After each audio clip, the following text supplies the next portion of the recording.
Selamat pagi, Assalamualaikum warahmatullahi wabarakatuh. Kembali lagi bersama saya, Dr. Vita. Hari ini kita mau wawancara Kepala Wilayah Kerja BKK Kelas 1 Banten Bojonegoro, Bapak Udin Komarudin, SKM MEP. Selamat pagi, Pak. Pagi. Apa kabar ini, Pak, hari ini? Alhamdulillah sehat. Terima kasih ya, Pak, sudah hadir. Hari ini kita akan mendiskusikan nih tentang strategi dan inovasi dan langkah-langkah yang dilakukan oleh BKK Kelas 1 Banten Wilayah Kerja Bojonegoro agar tetap menjadi pilihan utama masyarakat pelabuhan nih, Pak. Oke. Nah, kita ini akan ada 5 sesi pertanyaan. Nah, di setiap sesi pertanyaan itu ada 3 pertanyaan. Waktu wawancara kurang lebih 30-45 menit ya, Pak. Baik. Apakah Bapak siap? Siap.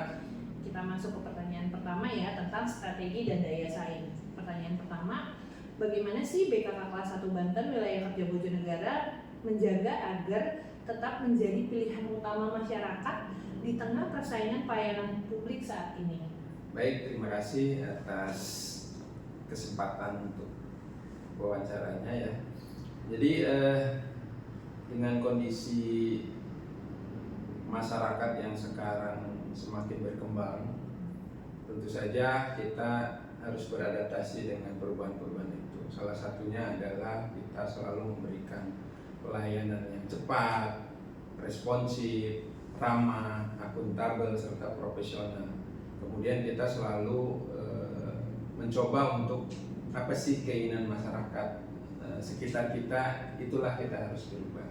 Selain itu kita juga tetap menjaga agar pelayanan kita berintegritas. Demikian. Oke.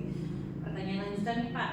Inovasi apa aja sih yang udah dilakuin di BKK Kelas 1 Banten Wilayah Kerja Bojonegoro untuk meningkatkan daya saingnya tersebut? Baik, jadi selama ini kita sudah melaksanakan layanan-layanan berbasis digital. Salah satunya adalah layanan ketika kita ada kedatangan kapal. Nah, ini kita memakai aplikasi yang dinamakan Aja Kendor Plan. Itu adalah aplikasi berbasis digital untuk kita melakukan risk based assessment. Nah, itu salah satunya. Kemudian yang kedua, kita juga ada layanan aplikasi berbasis digital lainnya, salah satunya adalah e-kunjungan.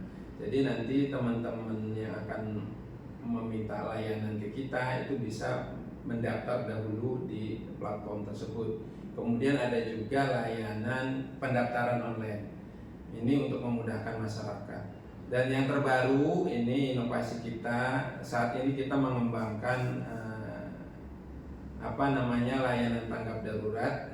Ini kita coba namakan dengan SIGAP, Sistem Informasi Tanggap Darurat Layanan Kapal. Keren-keren ya aplikasi-aplikasinya. Terus bagaimana sih strategi BKK Kelas 1 Banten Wilayah Bojonegoro dalam menghadapi tantangan era digital dan globalisasi sekarang ini? Ya tentu saja kita selalu beradaptasi dengan perubahan-perubahan dan perkembangan zaman. Saat ini dunia digital semua menerapkan itu. Untuk itu kita juga tidak boleh ketinggalan, karena dunia sekarang udah dunia yang bukan 4.0 lagi. Makanya kita harus semua beradaptasi dengan perubahan-perubahan itu. Pengembangan layanan-layanan berbasis digital akan kita terus kembangkan ke depannya gitu kan.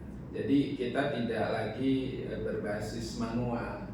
Kita juga sudah ada platform layanan kesehatan digital berupa telemedicine.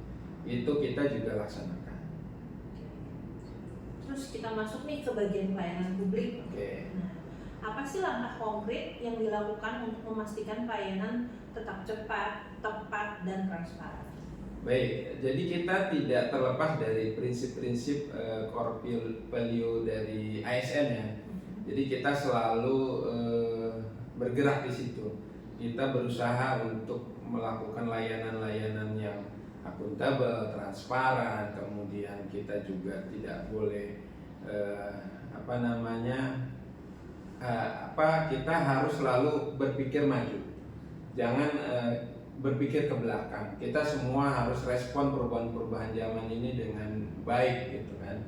seperti itu. Kita selalu terapkan budaya-budaya kerja baru Kementerian Kesehatan agar teman-teman kita ya laksanakan itu. Kita responsif terhadap perkembangan zaman, responsif terhadap kebutuhan masyarakat, demikian. Nah, gimana sih kalau BKK kelas 1 Banten ini melakukan pengukuran tingkat kepuasan masyarakat terhadap pelayanannya? Baik, kita setiap 3 bulan sekali ada survei ya, namanya survei kepuasan masyarakat. Jadi kita sebar kuesioner terhadap tanggapan dari masyarakat terhadap pelayanan yang kita berikan. Selain itu kita juga ada survei pelayanan integritas. Ini yang diminta oleh KPK. Kemudian kita juga membuka kanal-kanal pengaduan. Kita kanal pengaduan masyarakat, kita ada whistleblowing system, kemudian ada jaga pelabuhan, itu platform yang dari KPK ya. Kemudian juga ada kanal pengaduan yang dikelola oleh Inspektorat Jenderal kita. Nah, apa yang menjadi pembeda layanan BKK kelas 1 wilayah kerja Bojonegara dibandingkan dengan wilayah kerja lain? Baik, saya rasa kita unggul ya di layanan-layanan berbasis digital. Salah satunya adalah sigap ini kita baru ada di kita ya, di tempat lain belum ada. Jadi kita coba kembangkan dengan teman-teman medis kita yang ada di wilayah kerja Bojonegara, bagaimana kita bisa menciptakan satu sistem yang benar-benar bermanfaat dan bisa melayani dengan cepat, tepat, akurat, dan profesional.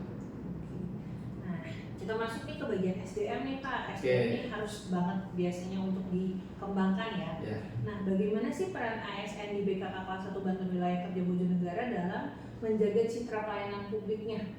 Ya tentu saja kita selalu menjunjung etika-etika organisasi ya. Kemudian bagaimana kita juga terus mempertahankan nilai-nilai ASN kita dalam memberikan layanan kepada masyarakat. Kita tetap berprofesional, kita tetap kedepankan ramah, keramahan, kemudian berdaya saing, pelayanan yang diberikan kita harus unggul dan selalu memperhatikan apa kebutuhan masyarakat.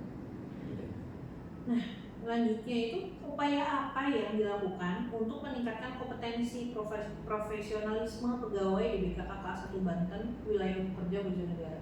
Ya, jadi pasti tuntutan zaman selalu berubah ya. Kemudian teknologi juga berkembang, teknologi kesehatan juga berkembang. Jadi kita harus selalu ikut perubahan-perubahan itu. Salah satu caranya ya kita mengembangkan diri dengan pelatihan, baik itu pelatihan yang diadakan sendiri maupun pelatihan yang diadakan oleh instansi lain. Kita berusaha untuk mengirimkan sebanyak-banyaknya teman-teman kita, ASN kita yang ada di luar Bojonegara untuk selalu belajar terhadap perkembangan dan perubahan zaman kita. Kemudian kita juga selalu berdiskusi. Kita mungkin ada forum diskusi ya, bisa diadakan 1 bulan sekali, bahkan kita malah 1 minggu sekali kita selalu adakan forum diskusi untuk coba kita menilai apa yang harus kita tingkatkan dari kompetensi teman-teman semua. Keren banget berarti ya di wilayah kerja Bojonegara ini. Terus bagaimana sih peranan nilai-nilai dasar PNS berakhlak di lingkungan kerja BKK kelas 1 Banten wilayah kerja Bojonegara ini? Oh, itu tentu yang paling utama ya dalam memberikan pelayanan. Kita harus benar-benar ikuti apa yang menjadi prinsip dasar dalam pelayanan berakhlak kita.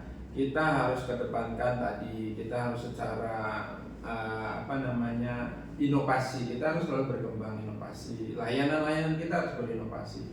Kemudian kita juga harus loyal terhadap negara kita, terhadap pimpinan kita. Bagaimana kita menjaga kerahasiaan baik kerahasiaan pasien, kerahasiaan negara. Kemudian kita harus selalu kedepankan pelayanan-layanan yang sungguh-sungguh kita berbasis kebutuhan masyarakat, layanan yang unggul, layanan yang ramah, layanan yang profesional tentu saja. Kemudian kita harus benar-benar transparan. Kita tidak ada yang ditutupi, baik itu biaya, baik itu informasi, semua harus terbuka. Saya rasa demikian.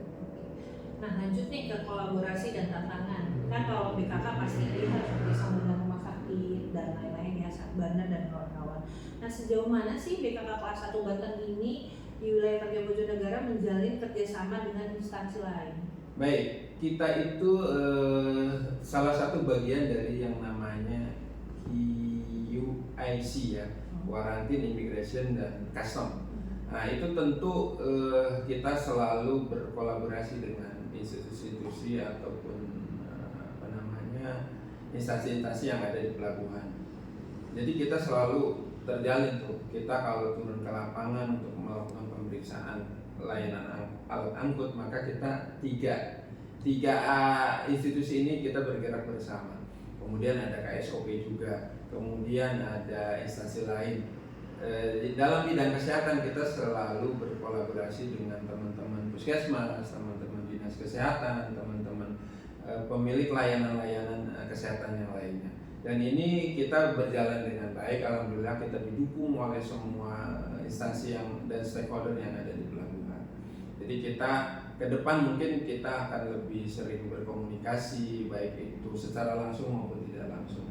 Salah satunya mungkin kita ya bisa diadakan coffee morning untuk kita bahas perkembangan-perkembangan yang ada di masyarakat saat ini. Oke. Terus apa sih tantangan terbesar yang dihadapi BKK kelas 1 Banten wilayah kerja Bojonegara saat ini dan bagaimana solusinya? Baik, wilayah kerja Bojonegara ini adalah wilayah kerja yang pintu masuknya paling banyak. Jadi di wilayah kerja Bojonegara itu ada 39 pintu masuk, tapi yang aktif sementara ini baru 34. Nah, ini tantangan terbesar buat kami. Dengan fasilitas, dengan sarana, dengan SDM yang terbatas, ini kita dituntut bagaimana caranya kita mengelola semua itu.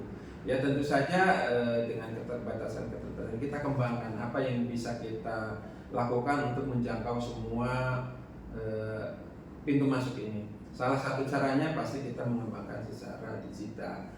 Ya kita harus bertransformasi terhadap pelayanan yang berbasis teknologi informasi. Karena kita tidak mungkin mendatangi satu persatu tempat-tempat itu, makanya kita coba berusaha untuk tantangan ini kita ikuti dengan tadi perkembangan kita coba inovasikan dengan layanan-layanan digital. Oke, jadi digitalisasinya benar-benar dibagusin banget. Oh harus. Ya. Oke, yang pertanyaan terakhir nih di bagian kolaborasi. Bagaimana BKK kelas 1 Banten wilayah kerja Bojonegara merespon perubahan regulasi, kan sering ada perubahan tuh, dan kebutuhan masyarakat yang semakin beragam. Ya, baik. Tentu saja regulasi berkembang ya seiring dengan perkembangan zaman juga.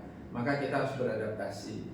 Nah, terutama misalnya kalau ada regulasi baru ya pasti kita lakukan sosialisasi terhadap internal kita sendiri dulu supaya teman-teman kita paham regulasi terbarunya seperti apa, bagaimana cara kita melaksanakan regulasi tersebut. Setelah semua kita di dalam ini tersosialisasi, maka kita akan sampaikan ke pengguna jasa kita, ke stakeholder kita, bagaimana regulasi yang ada ini akan kita jalankan. Nah, kita masuk ke pertanyaan sesi terakhir Pak tentang visi ke depannya.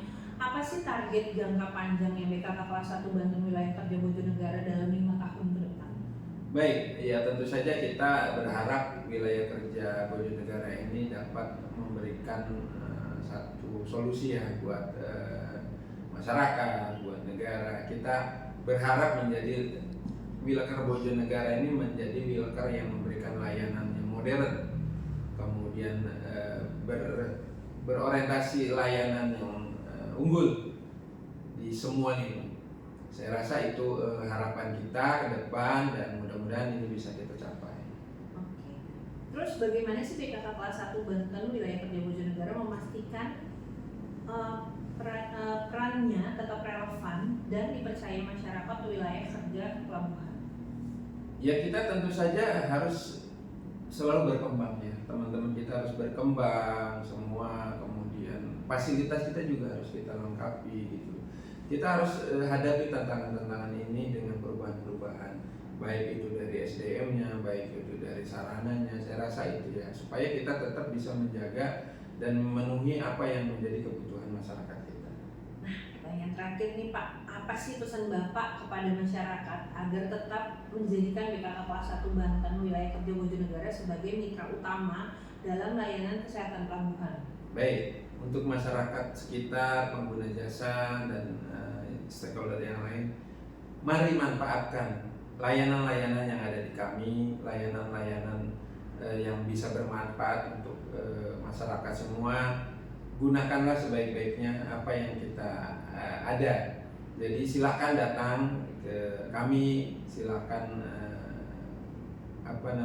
silakan kritik kami jika ada yang kurang, silakan nilai kami jika ada yang belum optimal. Maka kita akan secara terbuka untuk menindaklanjuti apa yang menjadi kekurangan kita. Datanglah ke kami, silakan layani, nikmati layanan-layanan unggul yang ada di wilayah kerja Bojonegara BKK Kelas 1 Banten. Oke, wawancara hari ini selesai, keren banget Pak Udin. Oke. Terima kasih atas waktunya dan kesempatannya. Banyak banget ilmu yang kita dapetin dari wawancara ini. Sekian, terima kasih teman-teman. Salam.